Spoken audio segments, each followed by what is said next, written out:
Well, first of all, what kind of mythical powers does a Sun Devil have? We got to consider that. Now, Terrell, run the road again! Hey guys! Hey! I'm having a press conference, okay? Their fat little girlfriends have some obvious advantages. For one thing, their fat little girlfriends are telling them what they want to hear. It's Division I football! Here, murals!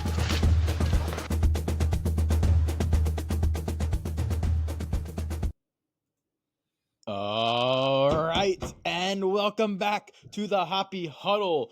We are here. We are locked in. I have got my Hoppy Huddle mug, misspelled, but Yes. it counts. There's Today, a story behind that, but we'll just save that for a special. there's a story. We'll save that for another time. Today, we are going to be covering recruiting in review.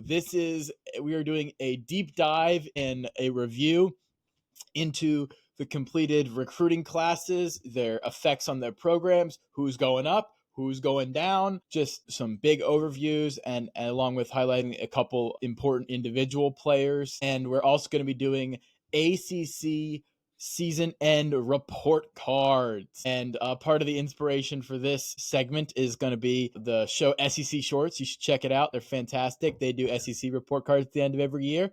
But we figured we're going to do them for all the conferences. It's such a great idea. So this is going to be a running thing. We will get to all of the conferences, all the Power 5 conferences throughout as this offseason continues. But today we're just doing ACC report cards, and we're going to go over recruiting. But I think the first thing we should talk about, and I'll let you talk in a second, is the bells of death are chiming for college football, and this is how democracy dies, to thunderous applause, as they say in Star Wars. You're referring to Ross Dellinger's column. I am referring to Ross Dellinger's column on how college football is being killed by the suits and their private equity and their stupid, dumb expansion. This is what I was afraid of. I told you it would come to this. Everyone said, no, it's not a slippery slope. This is fine. This is what would happen. We're going to get automatic qualifiers for the Big Ten and the SEC, and the regular season will be devalued. I don't have as much a problem with having a 16-team tournament. I just have a problem with it being an invitational tournament where we get all these slots automatically guaranteed to these conferences. That's a joke. I don't like it, but that's where we're headed. We got to accept it. And the stupid argument that they're putting forth is, well, go back and look at the last 10 years. This is how it would have happened. Just because it happened the last 10 years, doesn't mean it's going to happen the next 10 years that way. We just assume forever that that's going to happen that way. Yeah. I mean, I live and work my professional life. I live in an industry that says past results to, future results is dictated by past results. You can't just, so whatever. It kind of irritates me, but this is where it's been headed. It doesn't kind of irritate me. I knew this was coming. I am a prophet of our time. Okay. Yeah. I was against playoff expansion from the beginning. All right. 4 was perfect. And honestly, Phil Steele had this right 20 years ago. Okay. He said 4 was the right number and we should never go beyond it. And then we got to 4 and every year he wrote, do not expand beyond 4. Do not expand beyond 4. Now let me paint a positive picture. Okay. If we're going to be, I'll be the gloom and doom. You can throw a little sunshine on it. If we're going to be at 16 anyway, we know a few of these teams will get in. Like, I think I can't remember who did I save the tweet. Let me see if I saved it. I don't know if I did, but let's assume that in this past playoff that Oregon and Penn State would have gotten in. They were going to be your 2 top teams in your Big Ten. So Big Ten championship weekend would have had play-in games for the other 2 spots for the Big Ten. So you would have had 3 versus 6 and 4 versus 5. So we'd, instead of having a Big Ten championship game of Oregon versus Penn State for teams playing each other that were basically just playing for seeds, we'd have actually had 2 play-in games. That would have been fabulous. Same with the SEC. Yeah, it would have been Ohio State, Indiana? We already saw that. Well, I know, but they would have played each other. And we would have gotten, you would have had Illinois and Iowa have been involved in those games too. So, Illinois and Iowa don't deserve to compete for a national title this year. but they deserve. They're getting into the tournament. It's no different than basketball. This is a different sport. We are not basketball. Do not get us mixed up. At the Okay. end of the day, We the play winner's 60 probably minutes of not hard gonna be- physical game. At the end of the day, the winner's probably not that different. All I'm saying is we're going to get an exciting. What this will produce is probably some real great excitement towards the end of November when teams like Iowa, Illinois, South Carolina are all trying to get to that play-in weekend, and we're going to have a bunch of games on that first Saturday in December, as opposed to some of these conference championship games, which have become meaningless. Yeah. Oh, now we're talking about meaningless conference championship games? Do you realize what the world has come to? You just said the word meaningless conference championship games. I'm gonna crash out. Thing as conference championship game. Okay, I would be fine with going back to that. Okay, that's fine. But here's the thing. Here's the thing. This is the problem with chasing money. They're trying to be the NFL. We're not the NFL. It's not. It doesn't have. They realize that they capped out this year. The TV ratings didn't grow a lot. Okay, they were like, oh no, our ratings didn't grow. So you know what that means? We have to blow up the sport.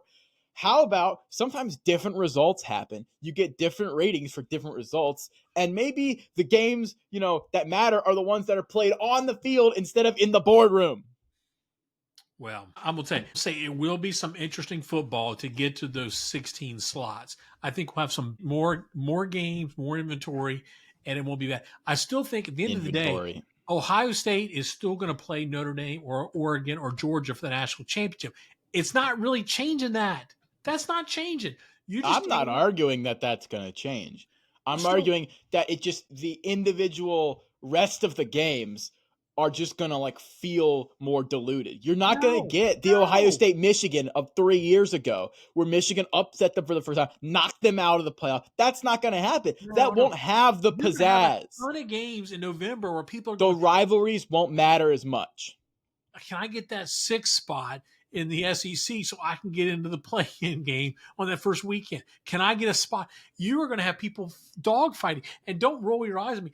That 6th spot in the SEC, when you have a 16-team conference, those are good teams. People are going to opt out of rivalry games. No, they're not. I'm calling it right now. The last game of the season with your automatic playoff bid already locked up, people are going to opt out. It's going to happen. They're going to bench players in rivalry games. If they think they've got if they think they've got the top 2 seeds locked up in each conference, the 2 Yes. It's a problem. How are you really going to have that locked up though? Like if you were Oregon or Penn State, you couldn't afford to lose the last weekend of the year because you what if you're undefeated Alabama going against 8-loss Auburn or 8-win Auburn? Either one. Lately, it has been 8-loss Auburn. Yeah, but you don't think Alabama could fall back into, hey, now we're going to be stuck in the 3 seed and we'll have to play. Versus they got to win so they don't have to play. No, so you end up in the if you're undefeated going to the last weekend and you got the tiebreaker, you could end up locked into the championship game no matter what, and then just rest all your players in rivalry week. I think there could be a scenario. I think there's too much parity where I don't think anybody's going to really go into that last weekend of Thanksgiving having that 1 or 2. I think it's just gross to have automatic conference bids. I think you can I agree with you. I don't. But what I'm saying is if it's going to happen, so you might as well embrace the goodness of it, of what we are getting out of it. Do not go gentle into that good night. Rage against the dying of the light. Listen. If it's going to be there, you got to look for the silver lining. That's all I'm saying.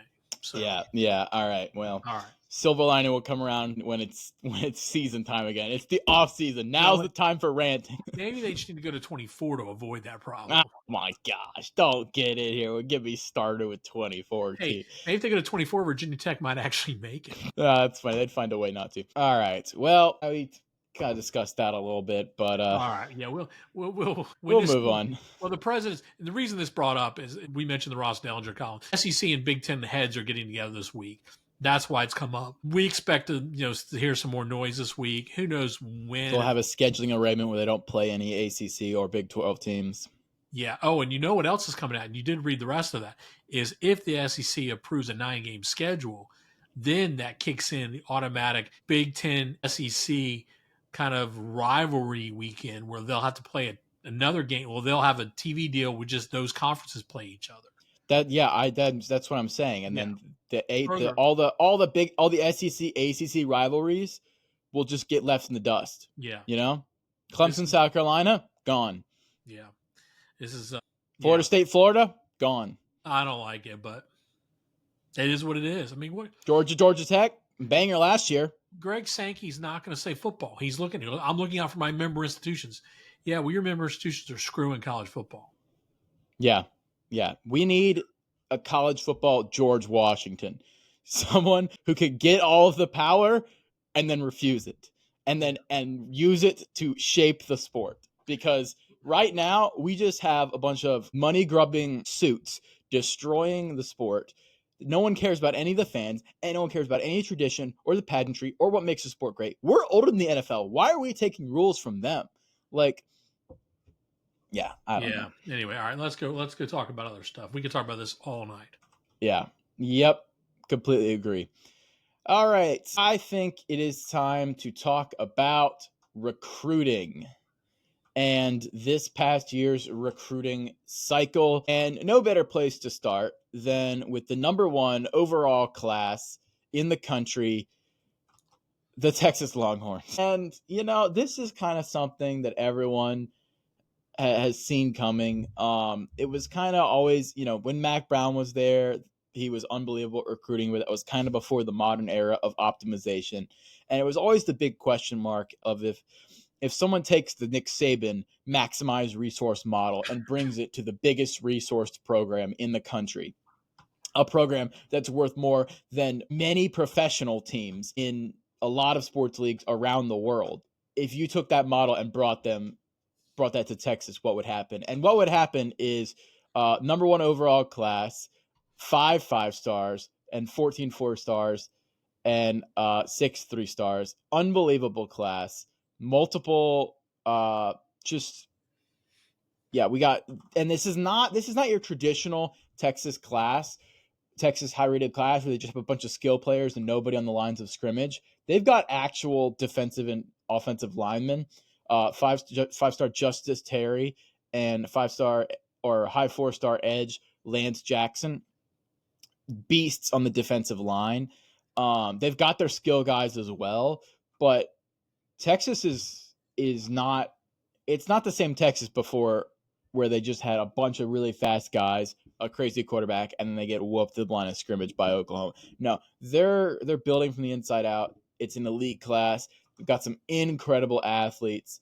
Khalil Lockett, another 5-star wide receiver that it just seems that more and more of the more talented, high level, just raw athletes are going into the receiver position. Meanwhile, I feel like in 10, 15 years ago, they might have gone to, I don't know, like linebacker or running back or some of these other positions. You're just getting an insane crop of receivers pretty much every single year now.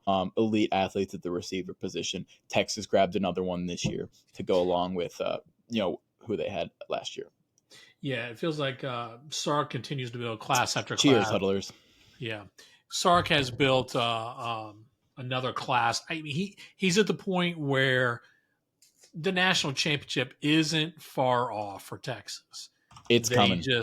It's coming. It's just a matter of when, because you can't keep recruiting at this level and not put it together at some point. Now, a lot of it's going to depend on, I think, whether, and we'll get into this in the offseason, whether Arch Manning can deliver at quarterback. But the talent is there. He is stockpiling talent. They're deep, like you said, both on the offensive and defensive line. And this class, again, was just talent sprinkled throughout at every position, not just in the skill positions. Yep. Completely agree. Number 2 class, big shocker here, the Georgia Bulldogs. A lot again on the defensive side, a lot of edge guys, linebacker. They picked up, they got a pretty good, I guess he's a 4-star kid, Montgomery, the quarterback. I think that was their quarterback they got for this class. But I don't know that they picked up, did they pick up a really good wide receiver? I don't know that they did. Taylon Taylor Taylor is Taylor, I guess 40 he is. overall. Yeah. He's pretty good, but he's not that high 5-star level that we kind of have expected, That's correct. that we've had the last couple of years, the elite. He'll be a good receiver, and he can probably be pretty well, but he's not that Ryan Williams. Like, he's not an instant freshman starter. That Well, this wide receiver class in 25 is nowhere near like the class of 24. no, the 24 class had a last lot year of was bangers in obscene, there, but so, yeah. Well, good. Yeah, Georgia again, just another great class. Nothing less. keep rolling in those tight ends, man, don't they? They do. And Kirby's going to, as long as he continues to recruit, they'll do well. I mean, not a shocker there. Number 3, I think it was pretty good class. Kalen DeBoer got a pretty good class together there. Yeah, really, he really did, and that was important for. I don't want to use the word recover, but I feel like it's appropriate, where they kind of lost a lot more talent to the portal than they initially would have expected with Kalen DeBoer coming there at Alabama. Not in an obscene amount, but some of their highest level guys like Sayin and Downs to Ohio State. The star of this class is Keelan Russell, though. He is good. He is, well, we think he's really good. Again, Looks really good. But you never know. I mean, there's talk. I mean, we'll get into this when we get into spring. I'm curious to hear what comes out of the Alabama spring camp. But, there's a chance he could start. He could be the starter for Alabama next year. Yep. That's definitely something I've seen floating around. Yeah. They, I think certainly he's the star of this class. Extremely talented. And I think 6'3", 175, got a lot of potential. I think a lot of people, high tide, are looking forward to seeing Keelan play sooner rather than later. Yeah, and if you've got a good arm and Ryan Williams is your wide receiver, that can kind of make any quarterback look really good. And so now if that he Ryan can Williams is a mature 18-year-old, I think a lot can be expected of him. So if he can just deliver it to him accurately, which was part of the problem there last year, not the deep ball, but Alabama at 3, respectable class, not bad at all. And then number 4, we've got another shocker, Ohio State Buckeyes. They've put themselves together a nice class. Another 5-star wide receiver for Ohio State, Quincy Porter. Shocker. Crazy. Yeah, I'll be interested to see if he gets in the lineup quickly. I mean, I think he comes in with the same expectations Jeremiah Smith did. Well, nobody does. But I think he's extremely talented, pretty good size on him. We'll see how he adapts. But usually those Ohio State guys, if they're talented, they can get to the field. Yeah, and also, if they're getting recruited by Ohio State, they don't have a very high bust rate. Like, their hit rate on receivers is pretty good. So you can generally kind of trust the guy that they pick out in any given cycle. Tavian St. Clair from Ohio kid, 5-star quarterback, top 5 overall player. He's not going to start next year because a guy named Julian Sayin is there. But look out for him to battle for the position next year, and if not, maybe transfer. Is he really going to sit 2 or 3 years? I don't know that he sits 2 years. I think he just seems too good to sit for 2 years. He seems too good to be. And don't get me wrong. I mean, we've never seen Sayin. As all the talk we've heard is how good Sayin is. Yeah, maybe Sayin. You're right. Maybe Sayin's not all that, and then he takes over the job by October. We just don't know. I mean, sometimes you don't know till you throw a kid in a game. I mean, look at last year. Dylan Raiola started from the outstretch right at the beginning of the season, had his moments, but then you got someone like he was up and down. J.J. Lagway didn't start at the beginning of the year, but then by the end of the year was the full-time starter due to injury, but looked good. So you just don't know how these things are going to work out for these freshman quarterbacks. Yeah, completely agree there. Number 5 class. Man, the Oregon Ducks. Look out, world, because they are elite. They did have that interesting situation where guy signed and then transferred. Where did that guy? Did he transfer to? I feel like he transferred to UCLA. Was it Cal? Right? Or Cal? It was a California school. They had a high 4, low 5-star quarterback they signed. I think he was a Hawaiian kid.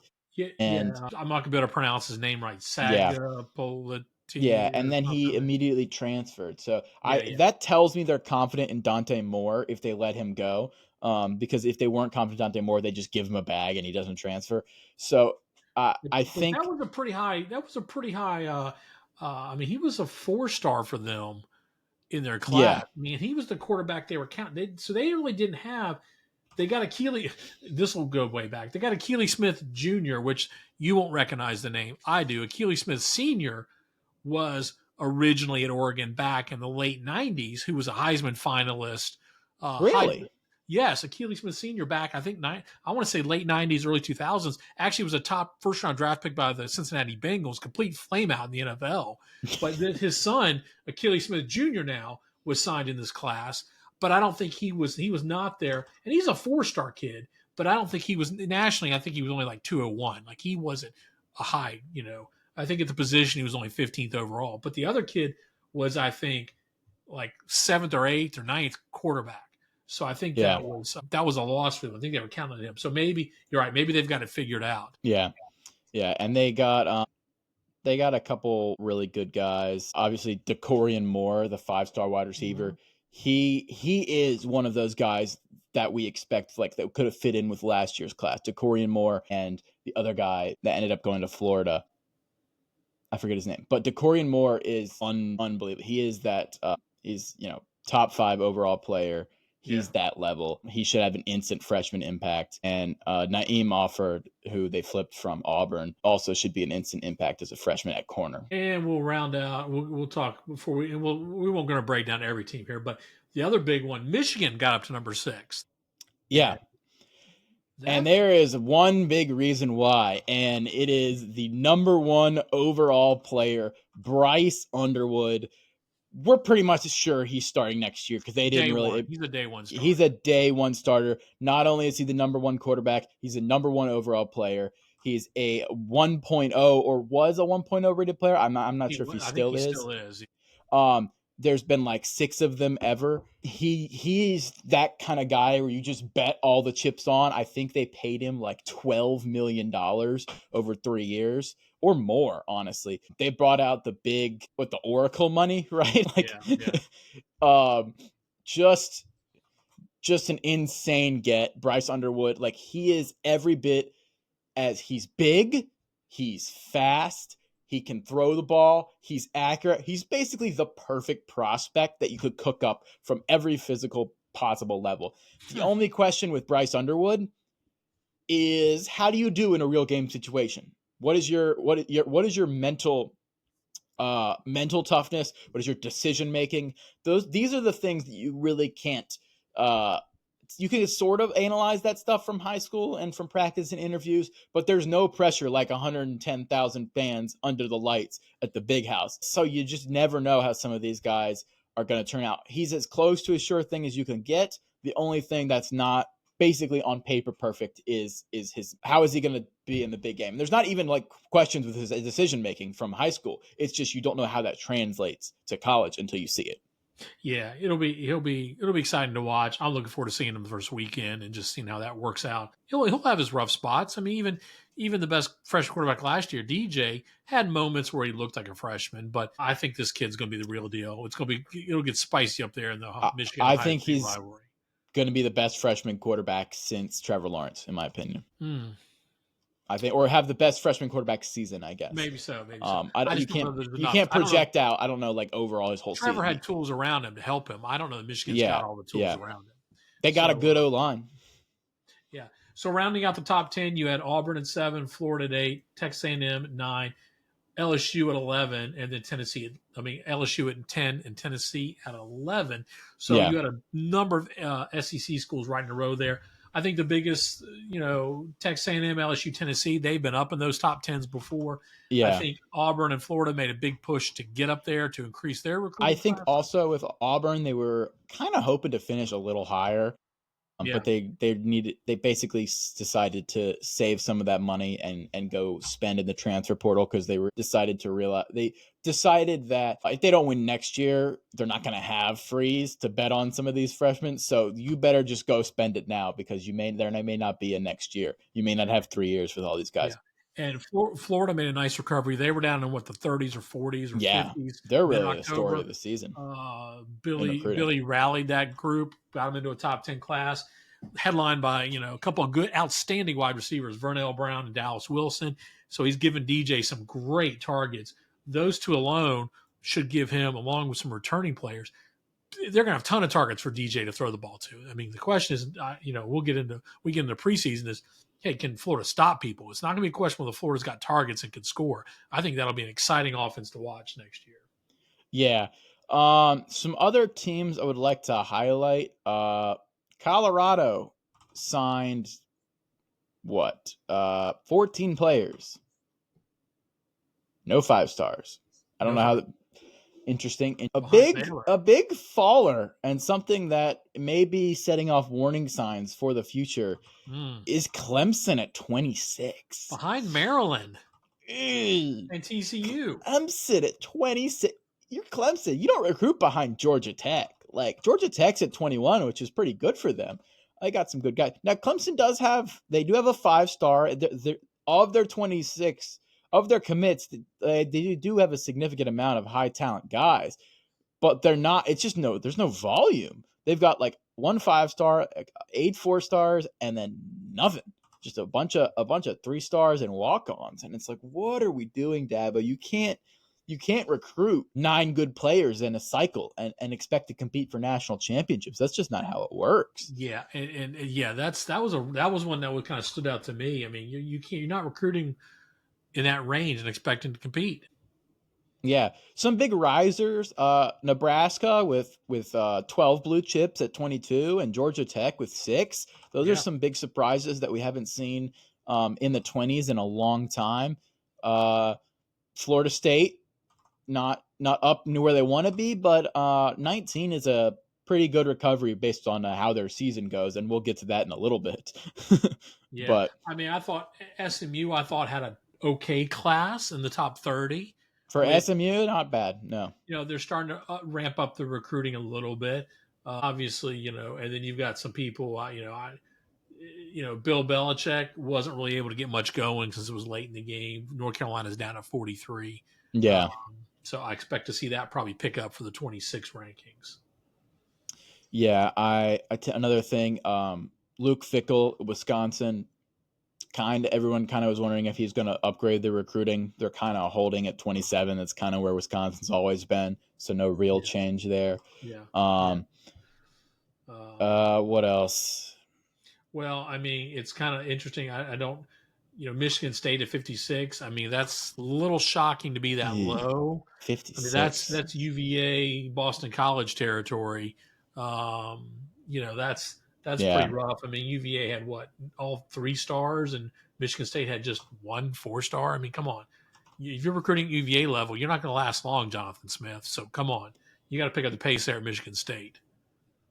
Yeah, something else to note is Louisville at 68. Louisville usually recruits decently well for the ACC. So I'm just wondering, is Brom just not is he just, it's the transfer. Is he settling to be the Purdue where he's just like, you're not good, but you would get 2 cool wins a year? Like, I kind of thought Brom had higher visions for Louisville and was going to try and get them up there competing for, maybe 8, 9, 10 blue chips this cycle. Like, that's kind of the place. I mean, I think they're doing more. Yeah, they brought guys in, but we've seen how the transfer portal goes. It's very year to year. You never know what you're going to get. Yeah. So that's something to look at and keep an eye out for Louisville. Definitely. Time you get down to the bottom, you get UCF, obviously, with the head coaching. You get the head coaching turnover schools where they did not do as well. Yeah, I mean, that's kind of most of my recruiting thoughts. Marcus Freeman, Notre Dame at 12, still recruiting well. Miami still recruiting well. Although Miami not in the top 10 like they were last time. USC still there, even though Lincoln Riley seems to be hemorrhaging players in the portal. He seems to be recruiting he's 14, got some good players. Wasn't a bad class, but it wasn't great. I mean, you expect him to be doing a little better. Yeah. If you want to compete for titles, it's not really what you want, but I don't know about, I know he picked up Longstreet, the quarterback. Yeah. I've heard mixed reviews on him, whether he's really going to be the type of quarterback that will thrive with Lincoln. I don't know. I've got a proposition for you, and that's that Lincoln Riley is great at developing quarterbacks, but not at picking them. Because his most successful quarterbacks have all been transfers for someone else. You look at the quarterbacks he's brought in, it's been a mixed bag. They really only knock out of the park was Caleb Williams. Yeah. But everybody else that he's brought in you've ended up with a lot of B pluses, for a so-called quarterback I would agree with whisperer. that. I would agree with that. And so yeah, so we'll go from there. I don't know what to make of that one. Yeah. I just don't think. I think Longstreet was where they kind of got. Who was the guy they lost that flipped, and then they kind of settled for Longstreet? I think the guy flipped to LSU, right? Yeah, that's who it was. He was the quarterback. Yeah. I don't remember, but anyway, so no big surprise. I mean, I think it's way too early to look at the 26 rankings already. Oh yeah, and there's not even enough class that's come together for that yet. No, it wasn't LSU. It was somebody else. Who was it? I don't remember now. Anyway. Okay. Oh, anyway, well, yeah, 26 is still too early because you got a lot of guys that'll flip between now and then. I don't trust any of the commitments. Right now, USC's got the number 3rd ranked class, but also Kansas is the 5th ranked class. So I don't trust those 26 rankings. Yeah, exactly. You can't tell anything. You got to wait till summer comes around before you start seeing how these things really shake up. But all righty. Well, it's report card season. I don't know about how you feel. It's time to give out some report cards. Is report card season. And I think normally I say we should start at the top, but I think there's one team that really kind of deserves our attention. They got to get their report card first so they can kind of fold it over on the desk and not show anybody. And that's Florida State, because what the heck happened, man? What happened? They're getting the report card. They're trying to figure out how to fake their parent's signature and give it back to the teacher. Yeah, I'm giving them a D-. Oh, I'm giving them an F. They got to get a no. F. I'm not giving them an F because they didn't fire their head coach. They still have a head coach who we think is decent. So D-. If they didn't have Norvell, if Norvell has proven he can win in the past. If they didn't have a coach that's proven they can win in the past, I would give them an F. I'm giving them the D-, the worst you can get above an F. This team was a preseason top 10 team all across the board. How does everybody miss on that? First of all, everybody, including us, thought this team was pretty good. Yeah, this was not like a sleeper bad team. This was a consensus. Oh, they're going to be good. Their lines of scrimmage is good. DJ will be better in this system. And everything imploded. It just felt like, I think after the first 2 losses, they just lost the locker room. They lost the team. Yeah. They that was just a bad season for them. And you got to wonder if don't tell me culture never matters, because they didn't have it. They didn't have it. And that's been a reoccurring theme at Florida State over the last 15 or so years. Got to get Bobby Bowden back in there. Rest in peace, Bobby. Yeah. He had the culture just right. Yep. All right. Now that we talked about Florida State, D-, I think we can go back to the top. And I would give the Clemson Tigers. The conference as a whole this year. I mean, the conference as a whole, I give it an A-. I don't think it was a bad year for the conference. Not a bad year. Well, I think you had enough teams, competing. When you have teams like Georgia Tech, which had an okay season, taking the Bulldogs to 7 or 8 overtimes, whatever it was. Yeah, that was a great game. I think the team, you got teams like Duke, which got no love, which for some reason I just don't get. I mean, everybody wants to paint the national picture just being Miami or Clemson, but I think the conference held Syracuse. Yeah, 10-win season by the Qs. I mean, I think this team. Passing yard regular season leader Kyle McCord. I think this conference got a bad rap because the media doesn't like it, and I think overall it was a pretty good year for the league. Yeah, there were disappointments. Florida State was one of them. We gave them a D or D- or whatever. I give them an F. There were some other disappointments in the league. Can I jump on the other one? The huge other? Yeah. The other team that should get a D for the year because they were everybody's favorite team. Oh my gosh, they're a dark horse for the playoff. They're going to win 9 or 10 games. You know who I'm talking about. That little team down in Blacksburg went 6-7. I mean, come on. We said it, and if you were a fan of the Hoppy Huddle all year long, I told you from the beginning of the season that this was garbage. This team was not going to be close to the playoffs, and they did it. They didn't deserve it. They couldn't figure out how to pass the ball. They barely could run the ball. They lost to teams. They lost to teams they shouldn't have lost to, theoretically, and they finished 6-7. That was a disappointment. They are another year away. They're going to be looking for a new coach after next season. Yeah, see, I give them a C minus and not a D because it's bad. You don't want a C minus, but you did still make a bowl game. Going 6-7 is the equivalent of a C. Let's be real. Well, that's true. That's true. Like That's only it's a because you got to six, play 6 and half the bottom 7, of the conference. and the minus is because the bowl loss. So we'll go 6-7 for Virginia Tech. It's not where you want to be. You don't want to be there. But yes, they were very overhyped. I'm not sure why. They never really had the talent on their roster. No, and they didn't. The year before, they got fat and happy off the lower tier of the conference. Yeah. It was not Anyway, all right. Well, you Yeah. give them a C. That's fine. This year, their schedule gets a little more saucy because they do play South Carolina, Vanderbilt. They have They play to go Vanderbilt Georgia. again. They had to play Georgia Tech, Louisville, FSU, Miami. So they're going to get a little. They actually have to play. So when is Brent Key by October? Is that what we're hearing? Is that what I'm hearing? I think that's what I'm hearing. Brent Pry. Oh, Brent Pry. Bro, I always mix them up. Brent Pry. Yeah, please. Brent Key is Georgia Tech. Pry by October. Yeah, that's what Yeah, I'm going to call yeah. it. So, all right. Fry Pry. All right. So what are some of the other report cards for the year? I'm going to talk about Clemson for a second. So it makes interesting season. Cracks are showing in the program, clearly. But they still made the playoff and recovered to win the ACC, and so it's a season of mixed emotions for the Clemson Tigers. You lose to South Carolina, and then you win the playoff, and then you lose the playoff game. But you've played well with Texas, and you got all your players coming back next year, but the recruiting class is terrible. And it's like, I don't know what to make of Clemson. It seems like there's a lot of cracks, but it's hard for me to come out of the season too pessimistic because Kate Klubnik looked really good. Their freshman receivers looked really good. It seemed like they finally figured out how to block on the offensive line, which has been a problem for like 3 years for Clemson. You know, they got rid of Westmore at offense, Westmore, I think. Yeah.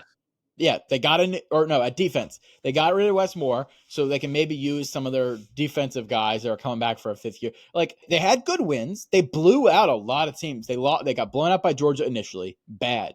Then they go through the season blowing out a whole bunch of teams, good. And you lose to South Carolina.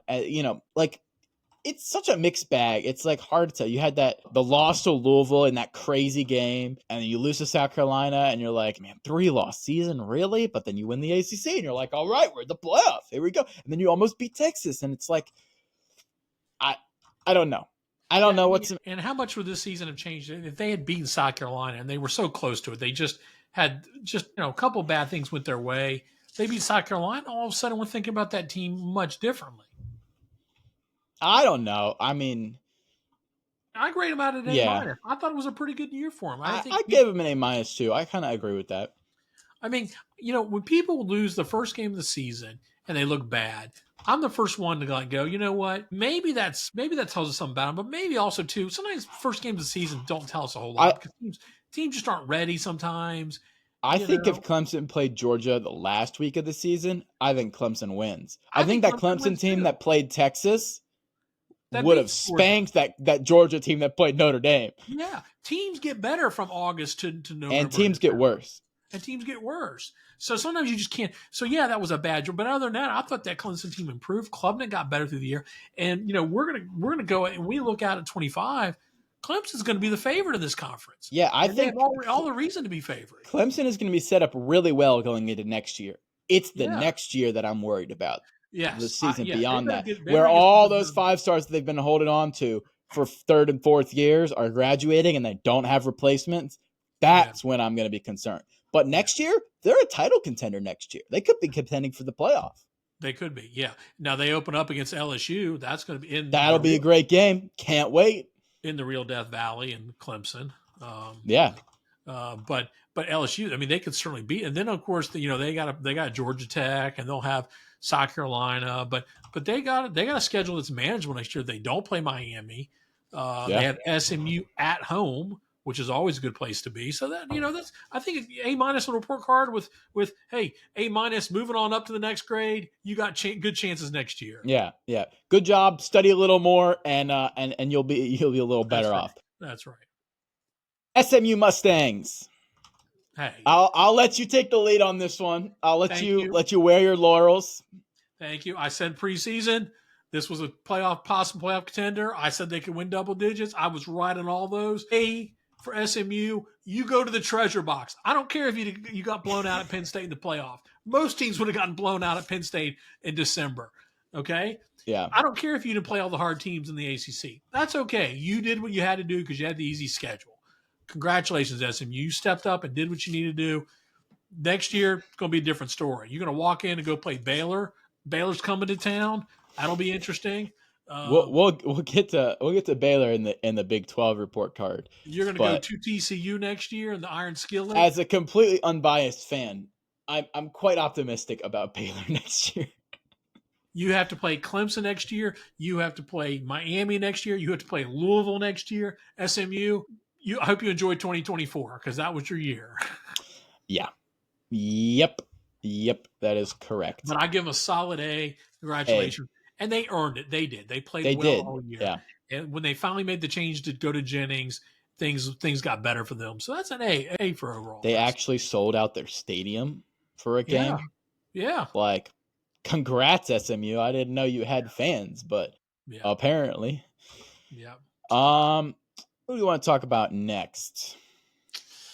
Let's give out another A here. I want to give out an A to the Syracuse Orange. Heck yeah, the Syracuse Orange. Give them an A. I mean, what a 10-win season when you add up the bowl. I mean, that was a heck of a season. Yeah. He's got talent. He's got talent in that team. Right? He had them playing hard. Kyle Honda McCord. I mean, they got a lot out of him. I like the energy and enthusiasm Syracuse showed last year. Yeah. Yep. It was fantastic. He had 4,700 passing yards, best in the country. So fantastic by Syracuse. They had They beat a lot of good teams. They beat UNLV. They beat Miami. They beat who else? They beat Georgia Tech. Like, they beat some good teams this year. And I really like what they're doing up there in New York. And give them an A in my book. My guess is if he has another 10-win season or 8 or 9 win, he'll be coaching the SEC or Big Ten before too long. Smells like Wisconsin in 2 years. Or Auburn or Florida, or you pick. You just never know. So Arkansas, yeah. All right, where do you want to go to next? Pick another team. All right, let's go with let's talk about Georgia Tech. What do you think of Georgia Tech's season?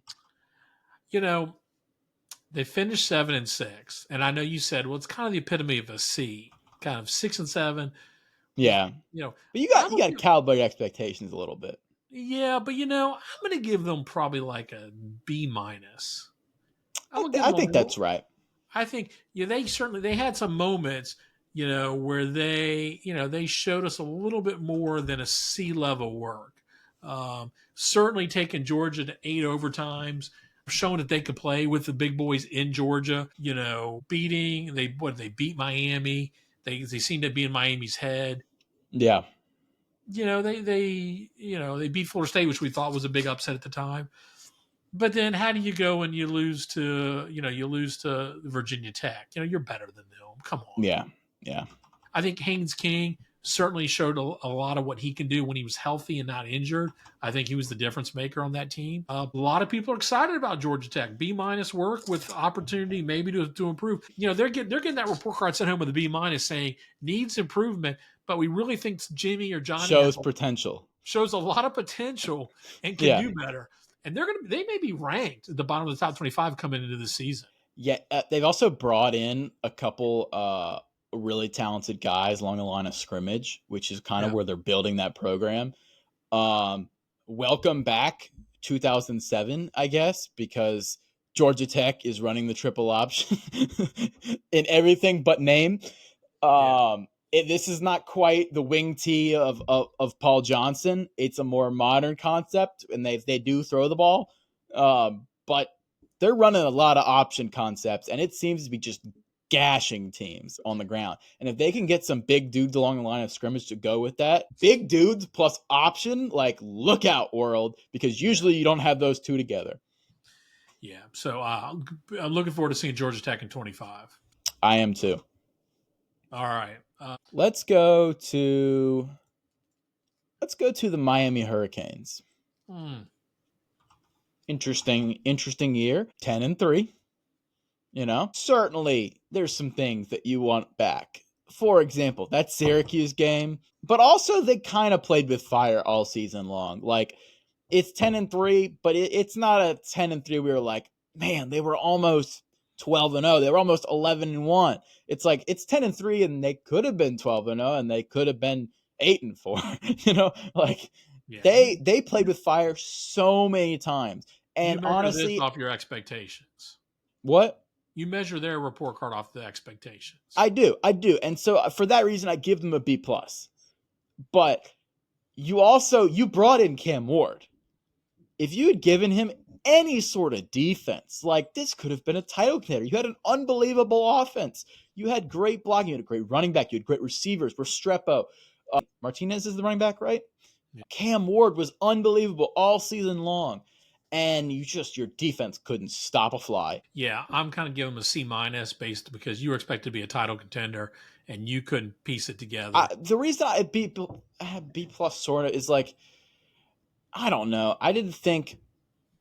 I guess maybe you're right. Maybe it's more of a B. I think a regular B.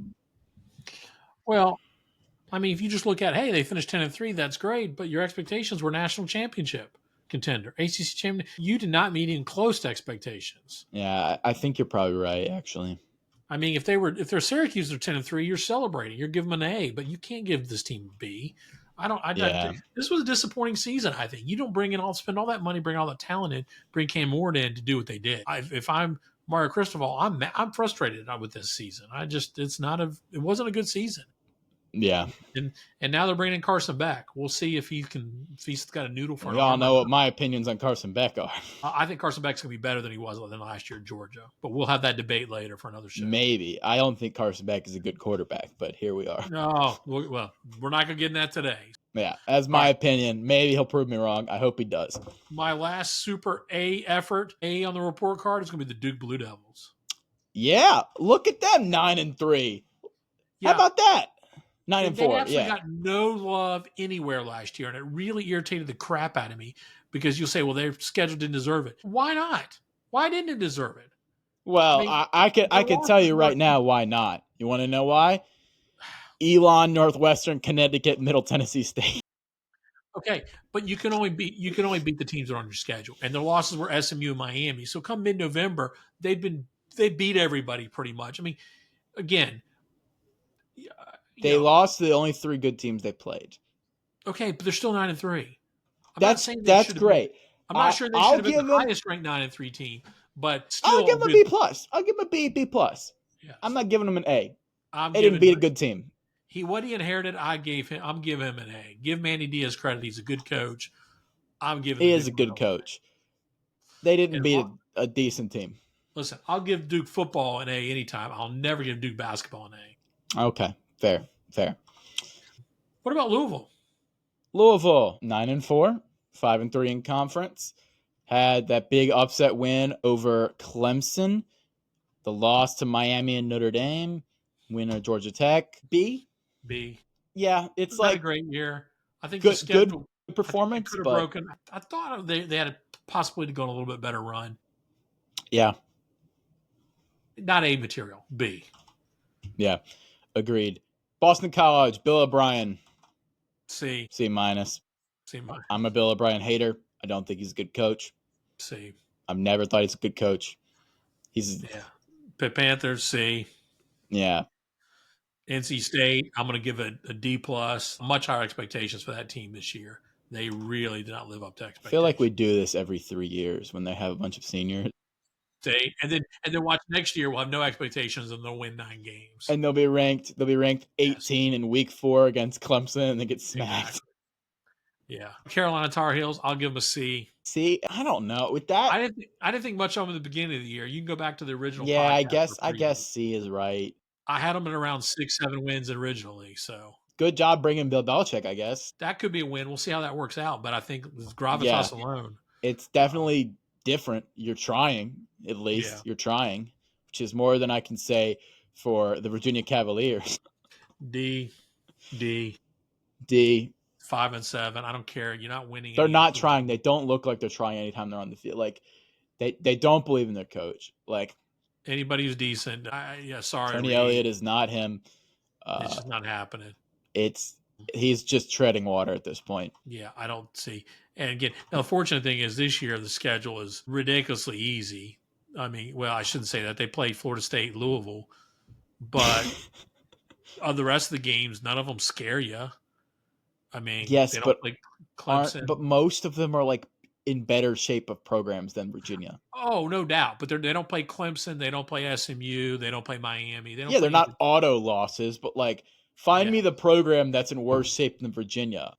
Stanford. Maybe Stanford. That's it. Stanford, yeah. Cal's not. Cal's better off. Cal got 6 wins, bowl game. Justin Wilcox, man. Yeah. Cal, give him a C. I mean, I give a C plus. It's Cal. It's a hard place to win. Wilcox is a good coach. You kind of maximize what you can get there. Took Miami to the wire. Like, yeah. I'll give him a C plus. Wake Forest, man, I feel bad for them. I have to give them a C because they're trying. They're like the little kid in the classroom who's really trying. Yeah, Clawson, didn't he retire? Yeah, I think he's not the coach there anymore, right? Yeah, who's the coach there? It shows you how much I know. We're supposed to be a college football podcast. Dang, bro, I don't know, but what the heck? I should know this. Bro, they hired somebody. That's terrible. We don't know. Yeah. Anyway. Yeah. I don't know even know who their coach is. Oh, Jake Dickert. Oh, yeah, right. Jake Dickert. Yeah. I completely forgot. I was like, I knew that. Yeah, he was the former Wazoo guy. Yeah. He's not bad. So no, I like it, especially from that kind of program. Dickert's a good hire. I like that. Yeah. And Stanford, you just can't hold it against them. What are you going to do?